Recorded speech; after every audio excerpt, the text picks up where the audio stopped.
Whether your beer is in a bottle, can, or glass, kick back and relax. It's Better on Draft.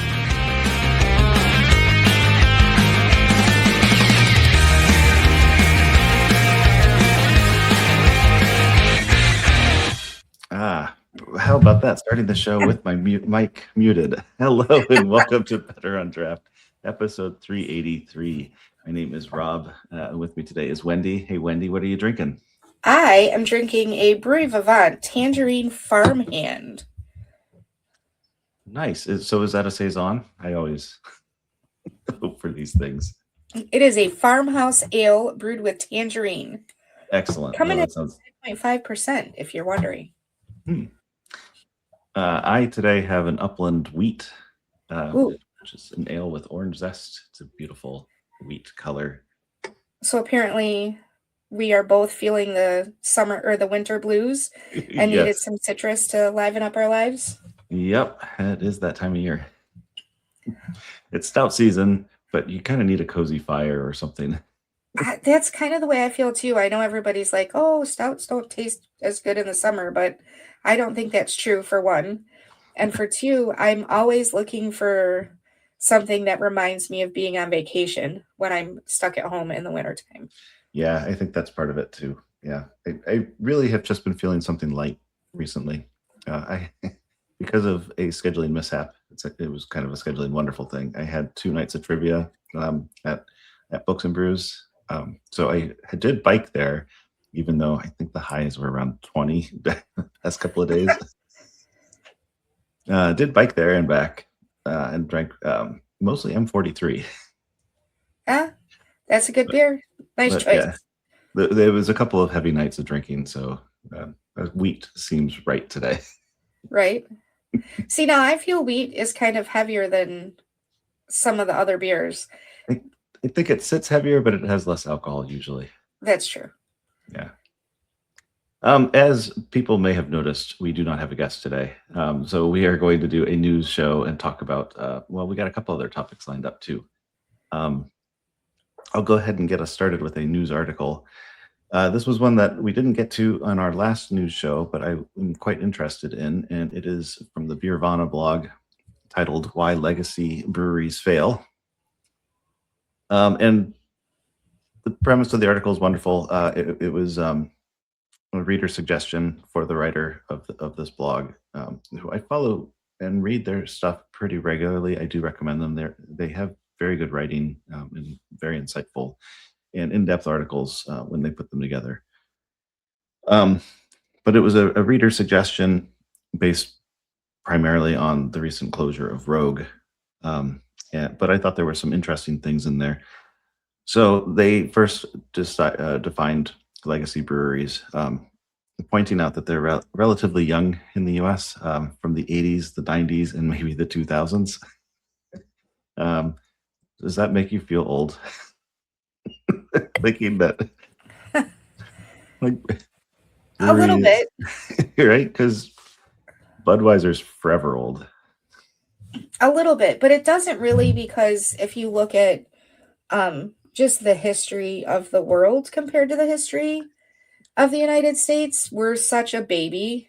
True. When it comes to everything. Like, people are like, oh, the history is amazing, and it's like 100-year-old building.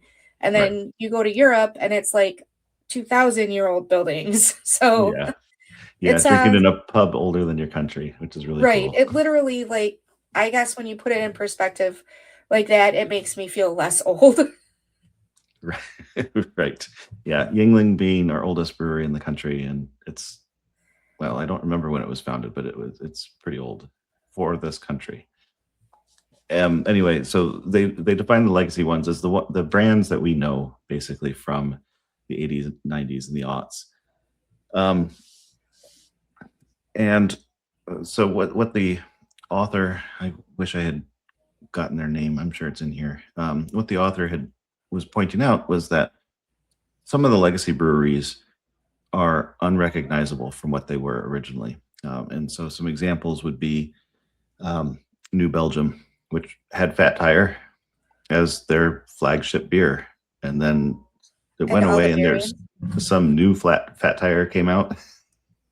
which is totally different from the old Fat Tire, but they're pushing harder on Voodoo Ranger than they are on Fat Tire. So they've just changed with the times. They're pretty much unrecognizable from what they were back in. I remember drinking them in the aughts. Sierra Nevada, they still have wonderful. What is it? Pale Ale is still a wonderful beer, and Torpedo and all those. They still make them, but they are pushing the hazy little things a lot in that series. So they look fairly different, or at least have a different line with them, but they still would be considered a legacy one. And then you compare that to Rogue with Dead Guy. Was their flagship outside of Oregon. Apparently within Oregon, it wasn't particularly popular. But then they went to those weird flavors of Dead Guy. There was a pale ale and an amber and something else. I can't remember what all there were, but it just felt kind of incoherent. And then they just called them all Dead Guy. So it was a totally different take on them rebranding themselves or rebranding that thing. Another thing that the author pointed out is that the style taste around the country is different now than it was in the aughts and the 90s. The aughts, when in the teens, is when we had the IPA wars with all the ridiculous hops and getting the IBUs up as high as you possibly could and all that. Now we're still in a haze craze to some degree. I feel like that's lessening, but it's still out there. You'll get my opinion on that later, but yes, I agree with that. Right. So, I'm not sure where it's going now. We'll talk about that later too. But to a lot of degree, the tastes of the consumers are different now than they were 20 years ago, 30 years ago. Completely understandable. And so, right. One example I have for that, the Sierra Nevada Pale Ale, for example, they just won gold at GABF in the ESB category with their Pale Ale. And that, of course, has purists upset out of this, ancient traditional style of ESB, which has been around since, I think, the 70s. But in 1969 was when the ESB first started existing.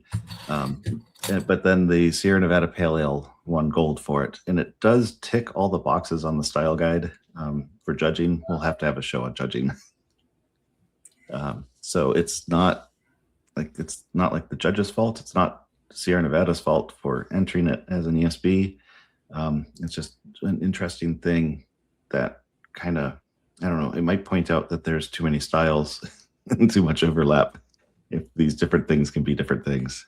That's true. I think that can be said for a lot of different styles for sure. Yeah. Porter and stout is one of those that is, they get kind of confused, and kind of understandably. Okay, and so then the article, he goes on and starts looking at potential future legacy breweries. So they listed a few of them. They listed Ninkasi, which is not one I'm familiar with. Do you know much about Ninkasi? I do not. Yeah. So it might be more of a, they're in the Pacific Northwest, so it might be more up there. But they pointed out that their flagship beer is Total Domination, and it has changed to a lighter, drier body beer to appeal to more modern tastes. And I think that we're seeing a lot of that as well, moving away from like the IPAs and back into traditional styles.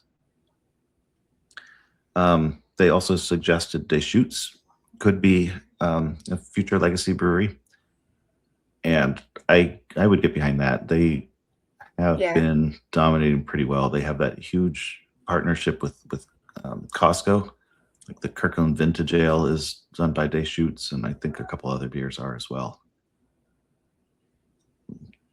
And then Breakside, and I've been to Breakside in Portland.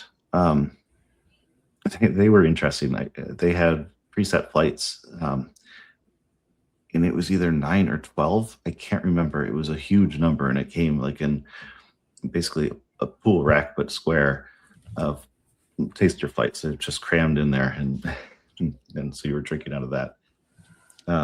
But they have a flagship IPA, and it's continuing to evolve. And I just kind of ask, is that a flagship IPA, or is that just a name? Is that just Right. they're using the same name and saying, okay, well, now we're doing different flavors in it. So I guess Bell's is kind of getting there. Like, we know what Two Hearted is, but now there's Red Hearted and Black Hearted and Light Hearted, Hazy Hearted. Right. So they're all different beers, and obviously so, but they're all in that Hearted series, which I hope they keep going with it, because I do quite enjoy the Black IPA that they have out right now in the experimental is really good. I've heard that quite a bit. I know they've had the Black Hearted. I actually bought it just for the cap because I needed it for my Detroit Draft Divas tiara that I'm making. Nice. But so the difference, I think, between what Bell's is doing with the Hearted series is that they're taking something that was extremely popular and they're making variations on it, as opposed to changing Two Hearted. Yeah, I agree with you. Yeah, You know, it is different. I would want I don't know anything about Breakside and their flagship IPA. I drank there forever and ever ago. I might even be confusing it with a different brewery in Portland. But if it's just the name that's staying the same and the recipe keeps changing, that's not flagship. Yeah, right. Okay. We're in agreement. So I 100% feel that way. I actually didn't mind the new version of Flat Tire. I thought it was good. I didn't think it was that big of a deal, especially if their sales had been going down on Flat Tire. Yeah. But I do feel that if you're going to have a flagship beer, you keep that flagship beer, even if you don't make it as often, or you don't push it and you start pushing a different beer.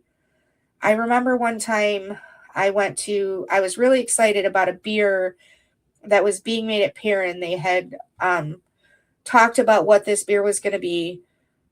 Something happened in the brewing process and it came out not the way it was supposed to. Mm. And instead of calling it something different and putting that out, they put it out under that name and said, we'll fix it next time.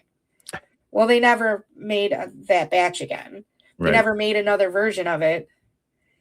And the people, I bought it ahead of time because I was so excited for it. Mm-hmm. And I was disappointed because they very well could have just called it something else, because it wasn't a bad beer. It just wasn't what we were expecting when we bought it. Right. So yeah. I kind of feel like that was a marketing error. Yeah, it sounds like it. Sounds like, sometimes things just don't quite work out and you gotta make a change. Yeah. So, and I think that's kind of the case with this. If you're going to change your flagship beer, okay, just call it something else. Don't. Yeah. So if we liken it to Fat Tire, and it kind of, so they reformulated it. It came back as I can't remember if they even marketed that it was new, but it did go away for a little while, I feel like. But even then, it was no longer their flagship. The Voodoo Ranger series. Voodoo Ranger had already taken over. Yeah, it was kind of it. And that's kind of a big trend with a lot of these legacy breweries too, is like the Hearted series, the Voodoo Ranger in 15 different flavors. There's another one that just did that. Oddside's good for that too. Yes. Like the Dank series has like 30 different flavors. Right. Now, I'll be honest, with Oddside, I really like the dank series. So if I see a new flavor, I'm going to pick it up. Right. And I'm Yeah. sure if I was a huge fan of Voodoo Ranger, I would do the same. I mean, I kind of still do. It's not my first priority, but I do. If I see something, a Voodoo Ranger I haven't had before, I'll pick it up and try it. Yeah, I'm pretty sure the last time I consciously chose a Voodoo Ranger, like there were a bunch of beers options available, it was because of a drinking project that was going on and it fit the category. Right. So many breweries get business from me because of that. Yes. That's probably true. Mm. Well, Voodoo Ranger gets my attention a lot of times because if I'm going to a party and I stop someplace that doesn't have a lot of options. If they have the 22 ounce of the Voodoo Ranger, I'll grab that. Yeah.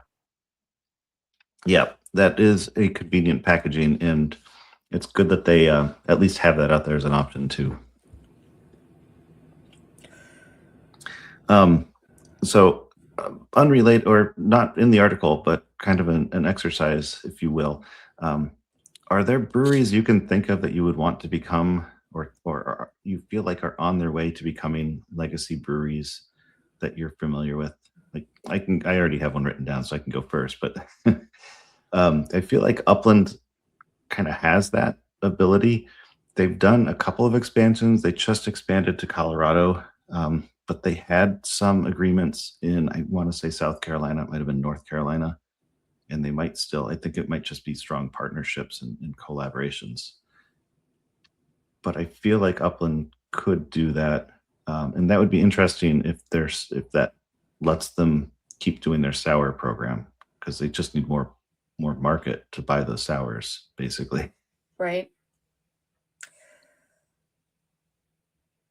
So here in Michigan, I could see Shorts continuing Mm-hmm. in that trajectory because I mean here they are one of our legacy breweries. Yeah, I guess Bells and Founders too. Yeah, I guess I already consider those legacy breweries. I would do too. So another one by you would be Sun King. I could see them. Yeah, they are exactly who my second choice would be, or second thought would be. And they do have a facility in Florida because one of the owners or major investors or something retired there. And so they opened, so there are two places they can distribute now, Indiana and Florida. Right. I'm trying to think of. I guess Rheingeist is starting to build up that way. Speaking of which, I had Truthadelic on tap at Books and Brews last night, and that is really good. So it's not truth and it's not knowledge. It's somewhere above knowledge. If you are familiar with the Rheingeist IPA series. I'm trying to think of some of the ones that we get here.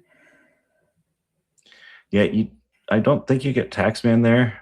We do feel that. like if they could up their production, they have their staples are, the Belgian, basically double, triple, quad, and then they've got essentially a farmhouse is their other. I guess it would fit in the single part of that. Right. But that's just that's beer styles a lot of people like that, but you don't see on store shelves all that often. Yes, I agree with that. Not enough, in my opinion. Yeah, I'm with you. And I kind of like them because they go in numeric order. You know what you're getting. Like, I just feel like a double today. Right. It's been a long day. I want a quad. So I also think breweries like WeldWorks, Yeah. if they're not at that legacy status already, they are on that in that direction. I would love to see breweries like Batch Brewing out of Corktown. I could see them moving in that direction, just because of the way that they evolve the beer styles that they're making, and just, man, they've been making some phenomenal beer lately. And then, I'm sorry, I just got really quiet. There's another one. There's another one out of Chicago that I was thinking of. I can't remember. Yeah. Is it Unane? Because I feel like Which they one? would Unane. No. They're also Hubbard's Cave. I feel like they don't have the production space, or last I checked, they don't have the production space, but they are making some great stuff. I just didn't feel like their portfolio was wide. It was a lot of so Unane does the hazies and a lot of other I wouldn't say hazy styles, but interesting lighter style beers. And Hubbard's Cave, it's the same brewery. They mostly do the stouts and that type of style of beer. They're a great visit if you're ever in Chicago and anywhere near Unane. I would recommend stopping by. I'll have to get over there. Other breweries that I can think of that would go in that direction just because of the fervor that I've heard around their beer is Parish Brewing. They're the ones that do Ghost in the Machine. Okay. I recognize the name, but yeah. Yeah, they're everything I've ever had from them is phenomenal. And then I totally just did it again. That's right. It'll come to you at the most I know. It'll come to me in the middle of the next story, and then I'll be like, right. Oh, wait, I want to talk about that again. Right. I think that we're actually starting to get into some of the topics I wanted to bring up in a later bit. So, well, then let's move on. Let's move on. Yeah. And so with that, we're moving on to, well, we'll do the topic, some predictions and things we want for 2026. Okay. The one that I thought was kind of coming into what I was going to predict. This is such a huge prediction. I'm really going out on a limb and saying there will be more consolidation. For sure. Right. So yeah, but I think we're going to start seeing the consolidated flagship portfolio shrinking to where when you have those bigger conglomerates. So we're starting to get the one, which I've just lost their name. Dark Horse is yes, parent, but like that big conglomerate, they have several brands in there now. And last I checked, they were still making all of the flagships, but then a lot of those are the same market segment as far as flavors and consumer goes. So I just think that we're going to start seeing, those winnow down. And I'm not picking on them specifically. I just think it's going to be kind of a trend that we start seeing or not seeing, just because we won't see the beers out there. They'll just be silently withdrawn. Right. So, and I feel like Anarchy, which is now Monster Energy, I think that they have already started that process a fair bit. We saw that with them closing the Cigar City production facility and just moving all the stuff out of there. And so Cigar City, I don't know if their brew pub, they still do, smaller brews for the brew pub. I'm not sure, but I don't know if we're going to ever get Hunahpu, distributed widely. Didn't they start making Hunahpu and over in Grand Rapids at Perrin?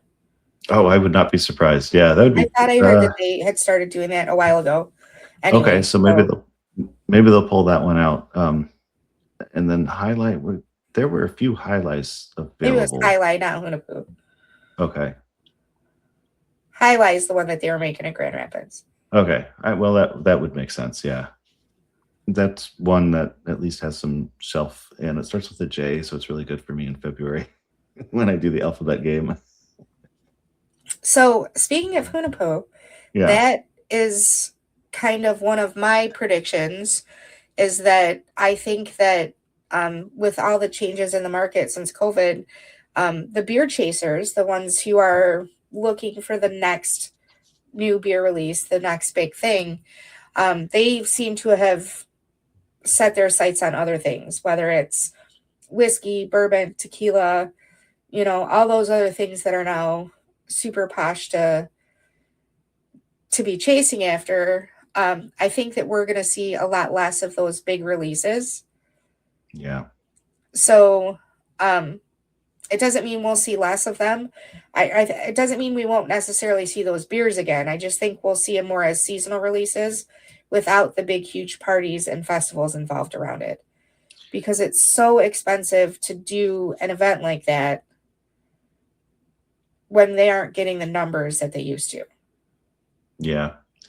No, I think you're right. I feel like we've seen that loss of chasing for a while. That might be just my lived experience instead of, any market research or anything. But it does feel like there are fewer of those release notices out on Facebook and such like there used to be. So I don't know if there's fewer releases because I've got like 4 orders out right now for seasonal releases that I have to go and pick up the beer. But it was like the Kunin's one that they just did, the winter solstice. They do all that in-house, so it's not like they're having a huge event where they have to get tents and stuff like that, like the Hunapao Fest. Am I saying that right? I feel like I'm not saying it right. Hunapao. Hunapao, I don't know. Hunapu, I don't know. That type of festival. Yeah. Even our beer festivals, and here the Michigan Brewers Guild just announced the dates for their 2026 festivals, and their summer beer festival is only 1 day this year. They'd already taken the Detroit Festival down to 1 day. Now they're taking the Summer Beer Festival down to 1 day, and that was a huge festival. So I think really that it's the event around it is what we're going to see less of, and it's more of a, hey, come here and pick this up when you want to do it, and they'll have like an in-house party. Yeah. Well, we know how excited the Kunin brewery people were about their festival too. So that one sounds work at all to do that. Yeah, no kidding. But that one sounds like it's like they're great and excited to release beers and things, but that just sounded like a party. Yeah. So they were I don't see that release going anywhere. It's just like their party. But so, yeah, and the Dark Lord ticket dates were announced recently. So if people are interested, you can go to Dark Lord Day, and I think that's .com. I'm sure you can Google it, like Signetti. But you can get to the Dark Lord stuff to find those dates. I don't have them handy, but they were recently announced when the tickets would go on sale. But that's a big release, but it's also just a gigantic party. It's a music festival. I need to make it there before it dies down. I know that the big hype of it has already died down, but I think now, Dark Lord and the chasing of it, I don't think is as it was, but the metal festival among people who like metal, I think is still pretty big. I tried to get tickets to that like 4 years in a row.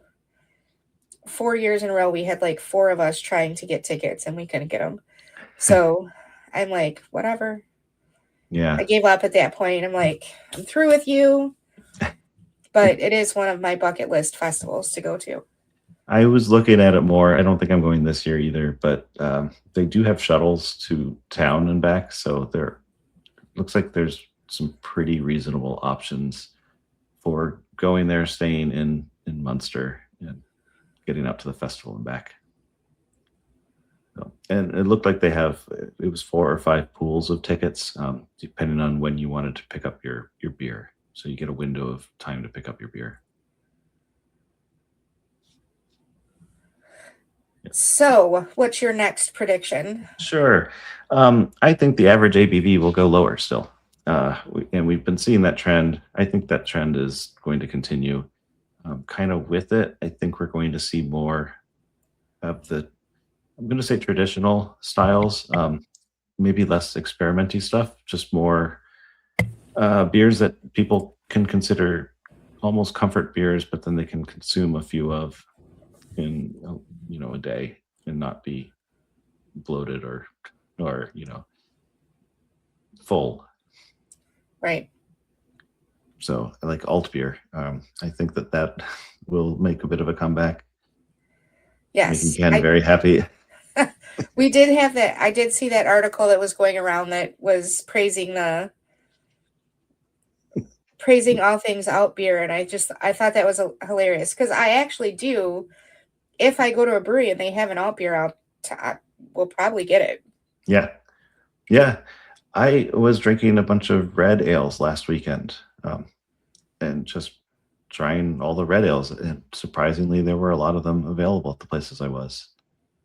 So it's just some of those, and that's maybe less of a traditional style. I'm thinking more like pilsners and kolsches and alt beers and yes, ambers, things like that would be. I think we're going to see more of those. More like, I guess, plain style might be the way. Yeah. And we might see limes or things in them too, but I don't think we'll see as much. Yes. Oh, that brings me into my next. Well, it's not my It's not my prediction. It's a prediction that I heard, and I 100% back it. So I don't know if you guys follow the beer aficionado. It's Doug Valicki from Revolution Brewing. He did a whole post about apple beer. And he believes that we are going to see more apple items based on the popularity and the fervor of Busch Light apple, because it's a seasonal beer and you can only get it so often. So like as soon as it came out, they were gone off the shelves. And other breweries have started to notice that and are like, well, we can fill this apple vacancy. So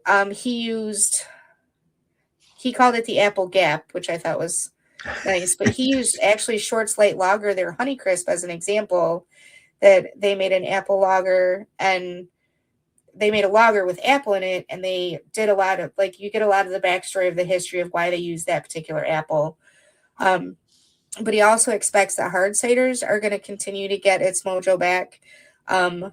We'll see a lot more of those, and they'll be a lot more popular. And then we're going to get like apple teenies and apple spritzes and stuff like that in the RTD categories. So his prediction was apple as a flavor is going to get that uptick across a variety of products because of that apple, the hard to getness. I don't think that's the right term. Right.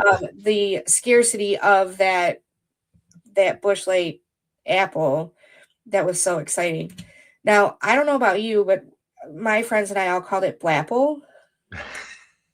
It makes sense. So when it first came out, I was doing that I was participating in that chug group a lot, and they all called it Blapple, and I don't think it's a good chugging beer because it's too carbonated. Yeah, that's tricky. So I think that the best chugging beers are ones that are less carbonated. Right, like a stout. But I also am curious, though, because they also have the Busch Light Peach. Have you had the peach? I have not. I haven't had the apple either. I think the peach is better than the apple. Okay. But they're both really sweet, so it's not like I'm going to sit around all day drinking either of them. Yeah. So, but I had to bring that up because everything he said made perfect sense. He talked about Yingling, stealthily did a brewery only release of an apple lager. So he's like, keep an eye on that. You're going to see a lot more apple this year, which I think 100% makes sense, especially here in Michigan, because we get a lot of apple items. Sun King's Gen Con beer this last year was Core Strategy, a Sizer. So it's an apple beer. And it was really good. It was not particularly sweet. It was more beer than cider, but there was apple flavor in it. It was really good. I picked up a few of those, in fact. I quite enjoyed that. And then not the same, but I did have Garage Beer Lime yesterday. I have not had the lime, but I assume that it tastes a lot like Bud Light Lime. I would say there's not much lime in it. It's just enough to be refreshing. It's not. Okay. No. So better than Bud Light Lime. Yeah, better Which than I expected. I you know that I find garage beer funny because they tag it on as beer flavored beer, and I'm like, but your style is for the least flavored beer. right. Like your style's goal is to have the least amount of flavor. It was my after bike ride beer. It was just kind of perfect, basically hydrated. Yeah. Beer flavored water. Yeah, to this day I believe that every beer has its time and place. Yes. I remember whitewater rafting and having a Keystone Light, and I thought it was the best beer I'd ever had in my life. Yeah. Because I'd been on the water all day and it was crazy. I almost died twice, but yeah. got in the bus and they gave you a beer and you're like, oh, this is amazing. And then you try it again. You try it again 6 months later and you're like, this is disgusting. Why am I drinking it? Yeah. Yeah. Oh man, I hear that. Yep. Every beer has their time and place. Yes. I never finished writing the others. But I wonder where those words went. I had something that was more of a hope than a prediction. Well, I know one of them is that I want to see more single serve options come available, whether those are tall boys.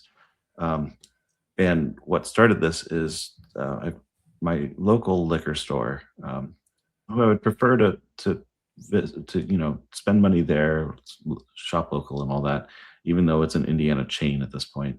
But the local one used to be a great craft beer store, used to have wonderful singles section. They would just break up a bunch of their packs. But they stopped doing that, and now they have much less craft beer than they used to have as well. So I'm not so happy with them. And I go to Total Wine, which is kind of a compromise. But it's so good. They're so good. Like Total Wine has plenty of singles out there. But I would like to see singles are okay. Like I don't go to Total Wine a whole lot.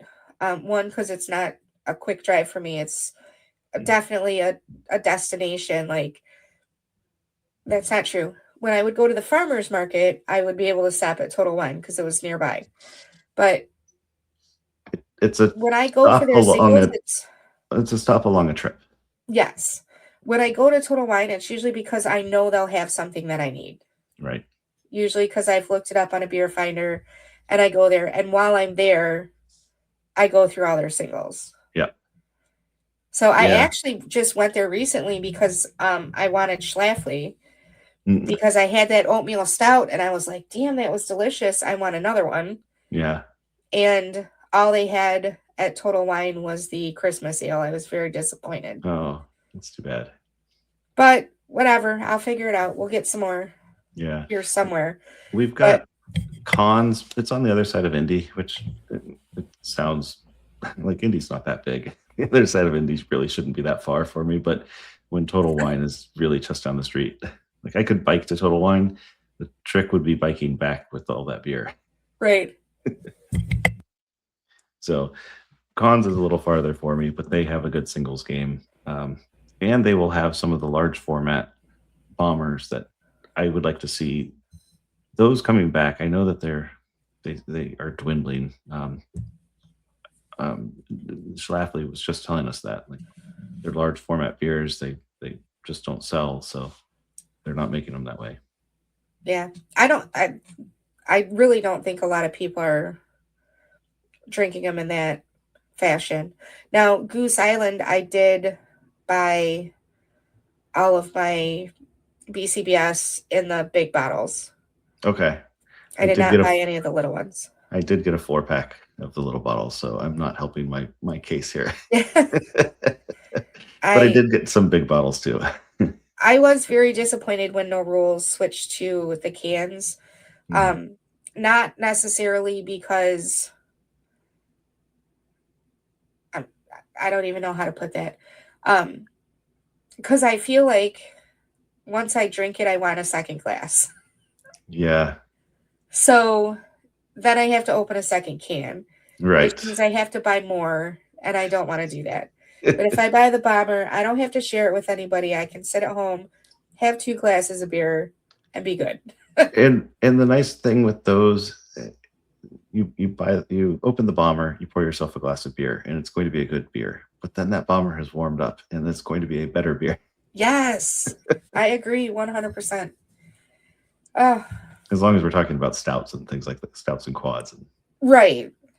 delicious beers Well, like there's that. always a refrigerator for the other ones. Well, Yes. I guess I don't know that I've ever bought a different style in a bomber. Maybe a sour. Sour I've gotten in the bigger bottles. Schlafly Beer de Garde that came in a bomber size. And I think Tank 7 used to, but it's now in the smaller bottles. Yes. So one of the other things that I've noticed recently in my travels, because I do like IPAs. I call myself hop timid because I do like hops. I don't like punch you in the face hops, which was always something I had a hard time with IPAs before the hazies came out. Yeah. Is that I felt like they were too bitter. They were like smack you down, make you want to rip your tongue out, that kind of hops. Right. And palate records. Yes. So what I have noticed recently is that while they still have hazy IPAs on their board, the hazy IPAs are much more tame than the original hazy, the original New Englands were, which is something that I've always said about. Why can't I think? Are you going to get into an East Coast versus West Coast? No, the original New England.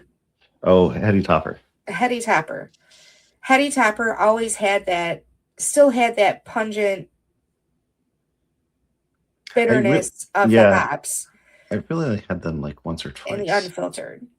So like the first time I reviewed Heady Topper, I was like, if you like hazy beers, this one probably isn't necessarily for you. But it was because I was looking at it as this is much more pungent than the orange juice, much more tamer versions that we see today. Yeah. It's definitely a style that has evolved, and you still get a little bit of the hot flavor, but it's not like punch you in the face. Yeah. So, but what I've realized over the last few months and over the last year or so in my travels is that you're seeing a lot more American IPAs. You're seeing a lot more West Coast IPAs, especially here on the East Coast, where we've got a lot of people putting on West Coast IPAs now. Yeah. I don't think that we're in they're the North Coast or the Third Coast. Yes. It's really, though, in my opinion, the East Coast, West Coast, the East Coast doesn't do West Coast IPAs the same way that West Coast IPAs, the West Coast does. Understandable. I really feel like I didn't understand the flavor style until I went to the West Coast and had IPAs over there. And then I was like, oh, this is way smoother than we get by us. Right. So, and again, that was during the time, though, where they were like, the IBUs, they were searching for the most bitter, that style. A lot of the West Coast ones, though, they still had some body to the beer. Yes. And then the other ones, it was all aroma hops. There was nothing else going on. It was just aroma hops. Yes. So what I have noticed, though, is we're seeing a lot more West Coast and American IPAs. They're not as over the top as they used to be. Yeah. They definitely have a lot more flavor than they used to, not just smack you with the bitterness. Right. Yeah, it's a good trend. Wendy's got a bit of a cough. It's a good trend. So, but yeah, we're seeing they're starting to change the versions of IPAs that we're seeing. Yeah. So I think we're going to see a lot more. We're going to see that more often throughout the next year. Yeah, I wonder if that's just kind of the vibe that I was trying to describe before, where things are getting gentler, lower ABV, and simpler flavors and all that. I wonder if that's just where we are. And that's fine. The envelope was pushed. We found edges, found, you know, that people will keep chasing to find what their tolerance is. It's like hot sauce. Maybe Right. now it's just all shrinking back into, you know, a nice little box. Right. Yeah, I don't think it's a bad thing. I don't want hazies to disappear completely because I do really enjoy them, but I also like the variety when I go places to be able to try different things, just not the same beers over and over again. Right, right. When you get a flight of hazies, they all look the same. They all taste pretty close. There's definitely a sameness. The hops, especially the aromas and finishing hops, that Yes. will change it a little, but it's just a little. It's not that much. So my prediction is that our IPAs are going to get a little bit clearer over the next year. Okay. I think that'd be good too.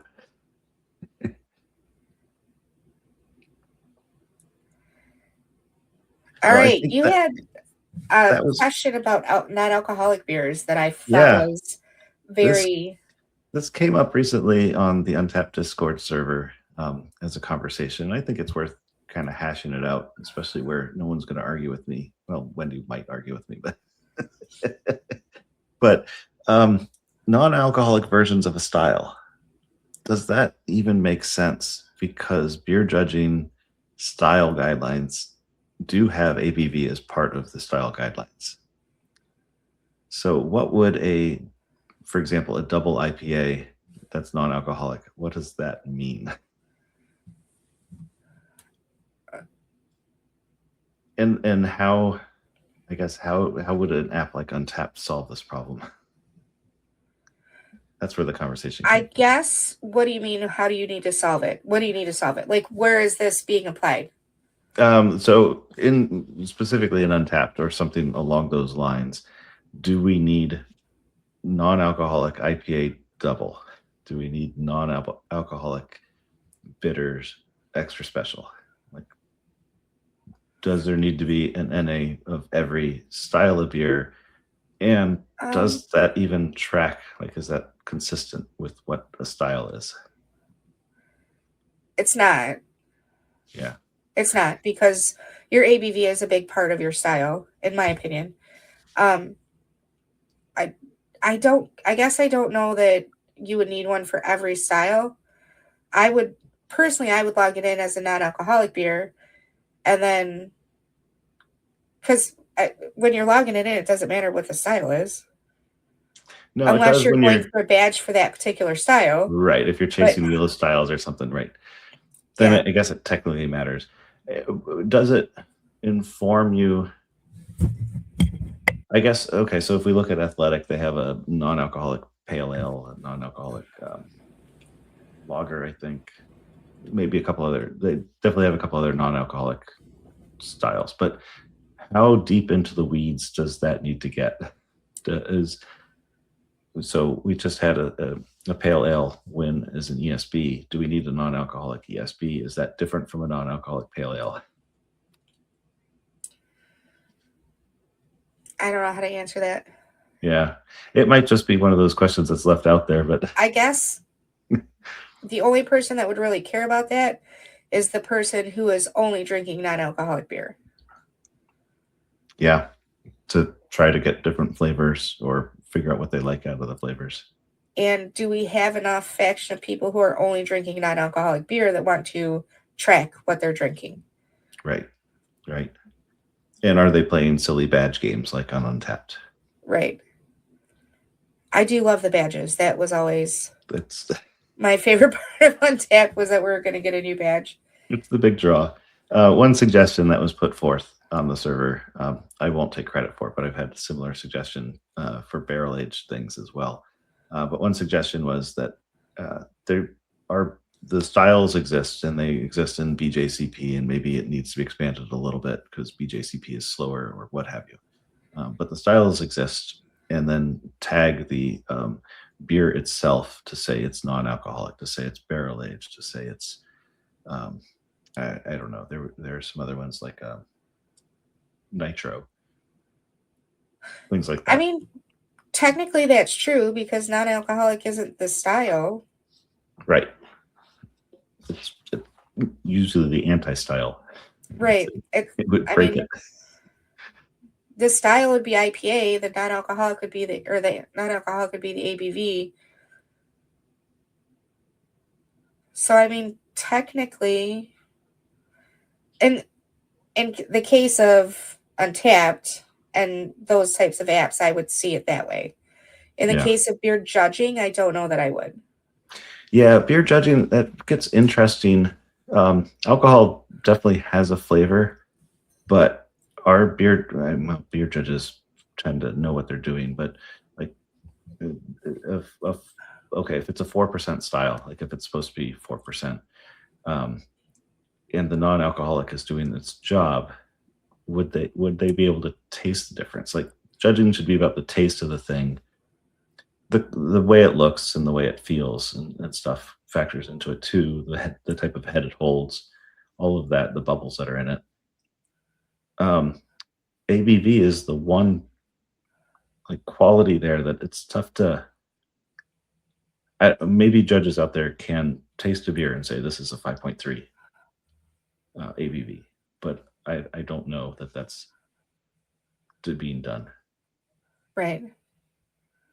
I don't know that you could actually do that. But yeah. I mean, I would assume like you can tell the difference between a 4% beer though and an 8% beer.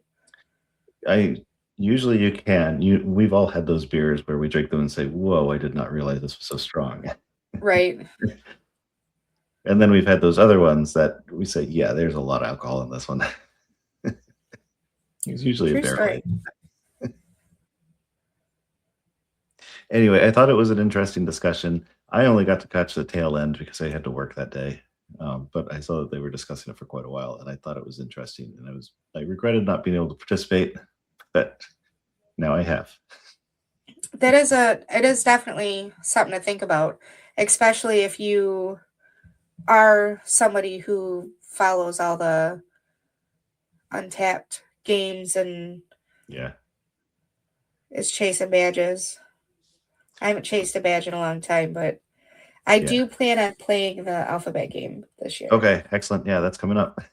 So I know I've already started looking. I left Total Wine the other day and went to my beer store because I knew they would have stuff that I would want to do reviews on and things. So and my reviews. My local beer store actually does let us do singles still. Okay. And honestly, that's the reason I still go there because they're not the closest beer store to me. Yeah.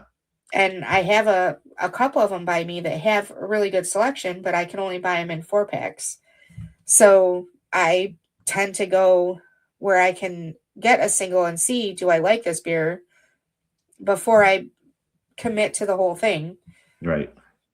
Because if I buy a 4-pack, I'm drinking all 4, whether I like it or not. So...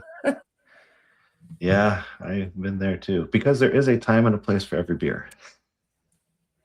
Yes, that is 100% true. Yeah, sometimes that and there is time a and beer place for everyone, whether they like beer or not. I 100% believe that. That's right. Sometimes that time and place is cooking. True story. Yeah. Though I was told, I don't remember which chef it was, one of the TV chefs that I follow along with said, don't cook with a beer you won't drink. Yeah. I've heard that with wine and stuff too. Yeah. Luckily, I drink most beers and wines. Right. Not that picky. I'm pretty lenient when it comes to that. Yeah. Except, so you brought up Two Hearted the other day. I'm not a fan of Two Hearted. I don't. It's not my favorite beer. Yeah, it's that hop in your face thing. My uncle keeps offering me one. Every day he comes home and he's like, hey, you want a beer? And I'm like, not that one. Yeah. Right. Have you tried Double Two Hearted? I have, and I like that one better. Yeah, that one's less hop in your face and yes. It's a lot sweeter. It's so good too.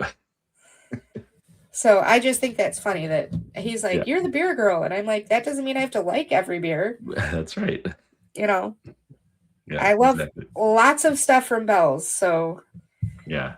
Don't think I hate Bell's because of it. I just am not a fan of Two Hearted. Right, which is a shame because that's the one that's going to be on tap everywhere. Everywhere. It's like Spotted Cow is on tap everywhere in Wisconsin, and that is Yeah, but that's how not my can you favorite not beer like from them. Spotted Cow? But it's not your favorite beer by them, but it's not a bad beer. No, Two Hearted's not a bad beer either, so I guess I can't say that. right. By any means, it's not a bad beer. Yeah, and I've had Spotted Cow plenty, so I probably want something else anyway. Right. There was one when I was in Louisiana. Parish Brewing had one that was all over the place, and I was like, oh my gosh, they have so many better beers. Why is this the one that everybody's drinking? Right. But it, again, not a bad beer. Right. And apparently the kegs just get everywhere. Yes. Wendy, we are coming up on an hour. All so right. Let's start wrapping this up. Do you have anything coming up that you want to plug or talk about? I ask you right as you have to cough. Oh, this weather is just killing me with my sinuses. What do I have coming up? I've really not got a lot, actually. Nice. That's okay too. So Especially I did get to get out last night with the Detroit Draft Divas, and we went to Rochester Mills Brewing. Oh yeah. And I had a Cloudy McClouderson, which is their hazy IPA. I'm not going to lie. I specifically purchased it because of the name. I didn't even look at anything else on the board. I was like, what is that? And she said, it's a hazy. And I said, is it good? And she said, yes. And I said, then I'll take that. There you go. I mean, I would hope she would tell me if it's not going to be good, but Yeah. I wouldn't either if I was a waitress. Yeah, I've had plenty who will tell me it's not their favorite, and push me away to something else, and that's fine. Yeah. But I've also had their Old and Bitter, which is an old ale and a ESB mixed. Okay. It was delicious. That was fantastic. Nice. Yeah, I haven't been there for so long. It's a shame. We all got dessert and walked out in a sugar coma. So if you're going to Rochester Mills, save room for dessert because it's fantastic. Yeah, I don't think I've ever had dessert. No, the brownie, I think, is what I got. Was it the blondie? It might have been a blondie. It's been so many years. Yeah, that's what I had last night. It was phenomenal. I can't speak enough for it. I was literally like this the whole way home. Because it's like an hour for me. It's not a close drive. It's an hour for me in good weather. And then you put the snows on top of it. I was like, the whole way home, I was like this. Because all the sugar. The sugar dinners. It was totally worth it, though. I enjoyed it. Yeah. What do you got going on? I have Winterfest coming up. So Indiana Brewers Guild Winterfest. I know I have mentioned it before. It is one of my favorite festivals. It is indoors. It is at the Indiana State Fairgrounds in one of the livestock barns, which is kind of fun. Concrete floor, roof, everything. It's heated. But then it's, I don't know, I'm just going to say 60 breweries. I have no idea, but it's in that order of magnitude, at least. All or almost all in Indiana. So it's a great way to, it's like 5 hours to drive top to bottom in Indiana, maybe 6 hours if you include the whole tail. So it could be a long wait to get to a lot of these breweries. And this is just a nice thing where a bunch of them come in and you can try them all out. So I look forward to that. We have a big group coming. One of my drinking friends from New York is flying in for it because he wants to tick all the unique beers, and there's so many breweries he'll never see out there. So I'm not sure what I'm dressing up as yet. I'll be something. But that is coming up. I'm really excited about that one. We're putting together a beer bus with my friend group. We're looking at March or April now. It was originally going to be January, but I think March or April might make more sense. So those are always fun. Yeah, I'm thinking about all the snow out there right now. I'm like, I don't want to do a beer bus right now. No, we have done beer bus in the cold. So we do have Michigan Brewers Guild put out their event calendar, and their Winterfest is on Saturday, February 28th. And that is at the LMCU ballpark in Comstock Park. So just outside of Grand Rapids. Okay, excellent. That was always a fun festival. I don't do cold anymore, though, now that I'm old. Yeah, well, like I said, Winterfest is inside, so that part's nice. Ours is outside. Yeah. Frigid Digits. We talked to Indiana Untappd about that. Frigid Digits is coming up. It's like a week or two after Winterfest. That one is outside. That one does get cold. I don't know if you've been following it all online, that Josh and Jace, the Brits who travel America, no, they do all this post about the difference between Britain and America, and they came and visited. I think like 2 years ago, they came and did a trip where they were like went to a bunch of different places, and they came back to Michigan 2 weeks ago. Okay. So my news feed is like going crazy with all of their stuff. My friends are posting about it. Every time they post, I see 5 to 10 of my friends posting on their post. Like, it's crazy. Like, it's a big deal. And we broke them. One of them has a cold, and the other one ended up in the hospital after a sledding and snowing incident. We're not sure what exactly broke him, if it was the sledding. I think he was actually tubing, not sledding. But he was doing it at Boyne Mountain. Like, he was tubing down a mountain. Yeah. not just the hill at Hines Park, you know? Yeah, not just a tubing hill. So, yeah. We broke them. But they're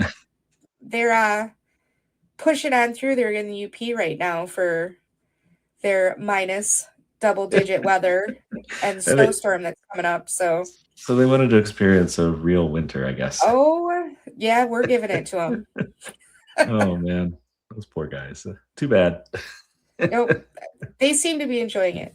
Okay. You know, and Michigan, we'll take care of them while they're here. Right. Yes.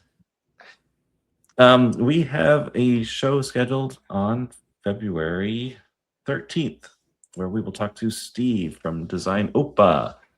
They awesome. Design breweries and tap rooms and things. So that, I think, is going to be a lot of fun. And that is, I think, the last of the news for Better on Draft right now. We do have shows scheduled in March. We're looking at a couple other shows and getting them into slots. So, we've got stuff coming. Stuff coming. That's always the one that we know about. And you can always find out what that stuff is later as we announce it and post things on betterondraft.com or our social medias. We are Better on Draft everywhere. I don't think I say that enough in these shows, so we got to get that in. And then with that, I think we're going to go ahead and wrap up and say, whatever you think of your beer, we think it's Better on Draft. Cheers.